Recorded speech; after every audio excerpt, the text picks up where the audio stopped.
What's up folks, welcome to Wasted Space, and today we're trying out a bit of Dreadnought, because Greybox have kindly sponsored me to make this video, and to be honest, it's one that intrigued me ever since that crazy E3 trailer reveal they did with this huge Dreadnought that comes crashing through the clouds and obliterates these fighters you've been following. All looked really cool, but it just kind of passed me by, didn't really have the time for it. So this was a great opportunity to dive in as a fresh player, and kind of try and give you guys an idea of what to expect. What are you going to meet when you first get in the game? So if you watch all this and decide, actually I do fancy giving this a try, links down in the video description just below so you can go and try the game out. And I suppose we should start off with the very basics. What the hell is Dreadnought? Well, it's a free-to-play team battle game, so think something in the veins of maybe World of Tanks or War Thunder, progressing through a tech tree, unlocking new vehicles, getting stronger, customizing them as you go, but of course the real big difference is you're flying massive spaceships, huge great battleships, support vehicles, sniper vessels, that sort of idea, which certainly adds a different dimension to things. In fact, in the comparison versus World of Tanks, literally, as you can go up and down. There's currently 5 different classes of ships, with multiple different variants of them at different tiers, and this is kind of how you'll progress through, which come from 3 different manufacturers, so they have a kind of different approach and a different style to each one, and some manufacturers don't produce certain vessels until later down the line and so on.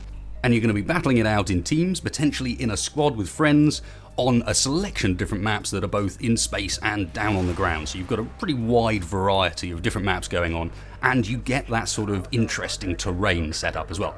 A lot of what you're going to be doing is involving hiding behind terrain. There's a lot of canyon stuff and sort of interesting buildings up in space to get involved and move around. So it's not just a sort of open pitched battle. One of the things that I always struggled a bit with World of Warships.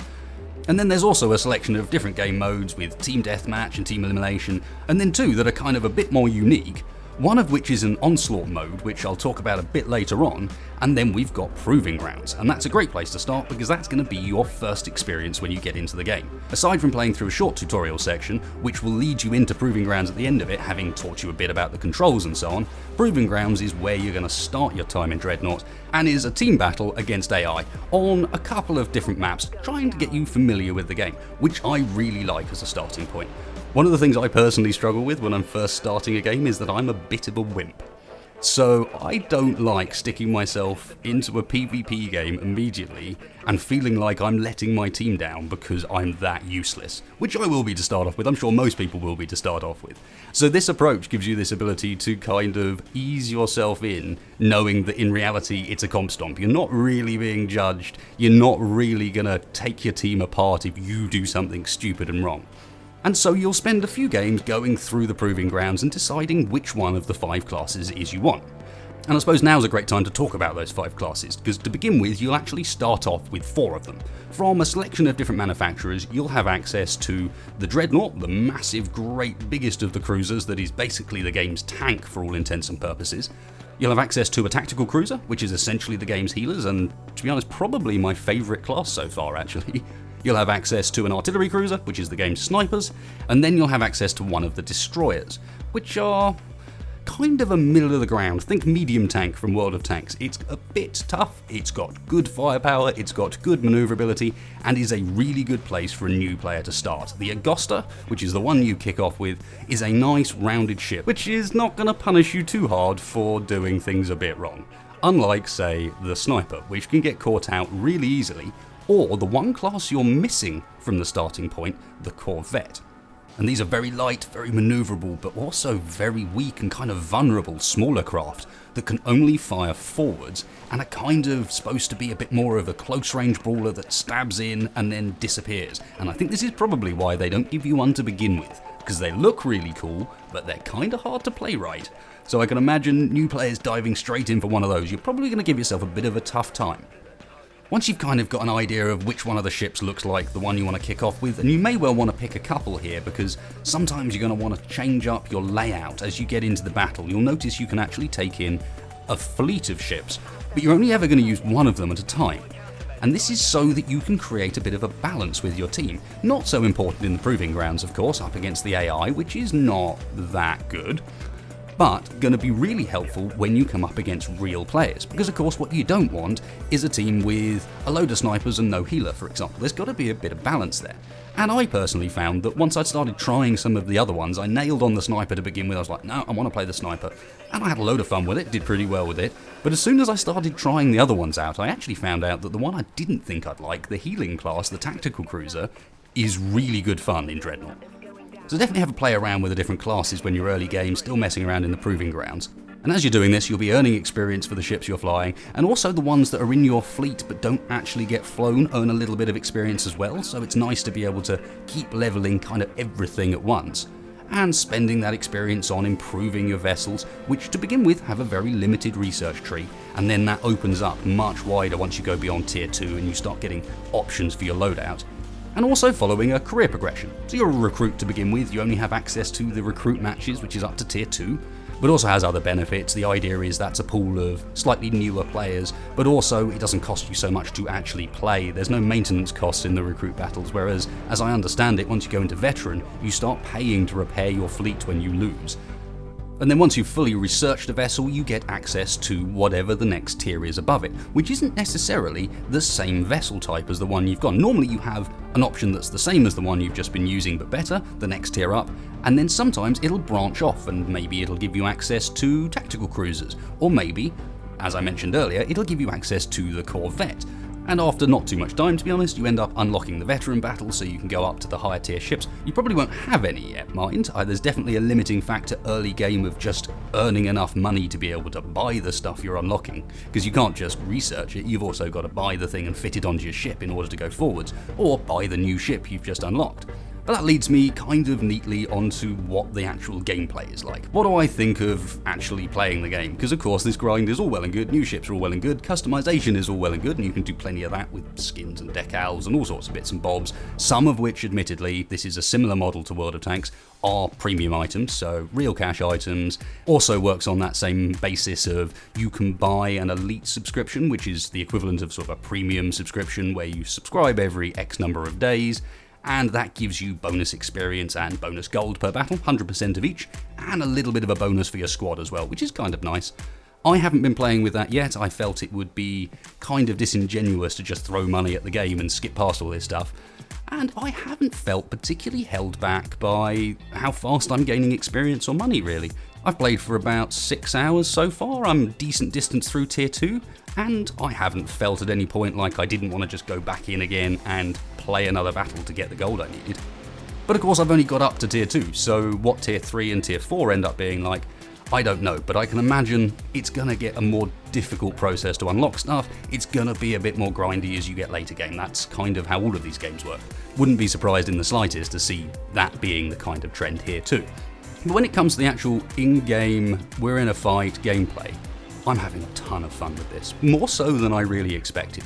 I've played a bit of Fractured Space and I just didn't gel with that for some reason, and yet with Dreadnought, I think it's a combination of some very, very interesting maps. So there's a lot of terrain, the terrain is very, very detailed, as are your ships in general. That's one of the big positives for Dreadnought is its overall appearance and the levels of detail they put into what you're driving. It's kind of always cooler if you're driving a ship that legitimately just looks awesome, makes you want to fly the thing, looks cool when it's firing, etc. And combine that with a few different game modes, one I mentioned earlier that I'm going to talk about later, Onslaught, where you have to protect a command carrier and various little NPC ships that are around the area, as if there's a full-on siege going on. The enemy have one as well, you get points for killing their command carrier, but also for killing the actual enemy players too.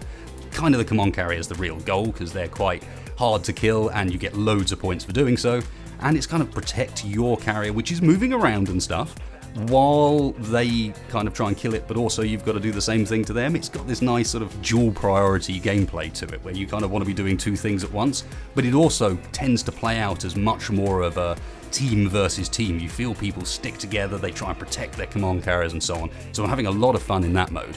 And it's kind of the mode where I decided actually the tactical cruiser and healing was for me. Because I often find with healing in particular in games, they generally use the beam mechanic, which is fine, you know, hold the beam on the target, you're going to heal them constantly, if you break the beam, etc., you can no longer heal them. But that on its own can be kind of dull, and it leans really heavily on how well the actual targeting system for that beam works. And Dreadnought's is spot on. but also the other abilities you can have on your tactical cruiser.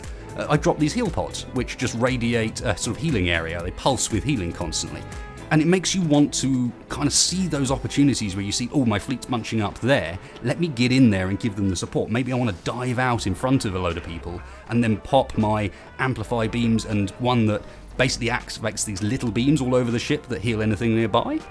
So I can get in there, maybe run a weapons boost, which is one of the 3 things you can do on your ship at any given time. You've got a sort of limited energy supply that recharges, and you can boost your engines for more maneuverability and speed. You can boost your shields, which basically just uses your energy to absorb incoming damage, which is really cool. And each ship has a kind of different value for their shields as to how good they are.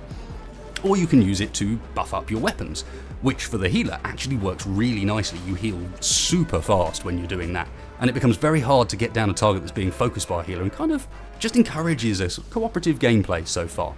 I haven't won all of my matches by any means. We've lost plenty, but we've won plenty as well. So the player base at recruit level at least seems to be reasonably well balanced. I'm no great game player here, as you can probably see from what's going on in the background. I kind of know what I'm doing, but I don't really.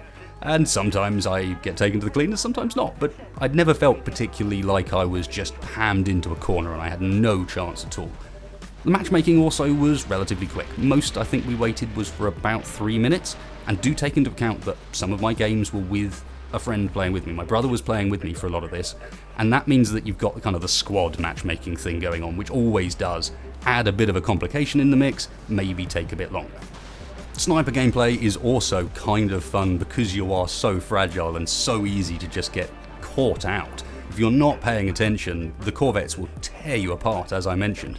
But at the same time, it's super rewarding to spot one who thinks he's sneaking up on you and catch him with that sniper shot as he's coming in, because it'll take him down to like 10% of his HP. It's amazing.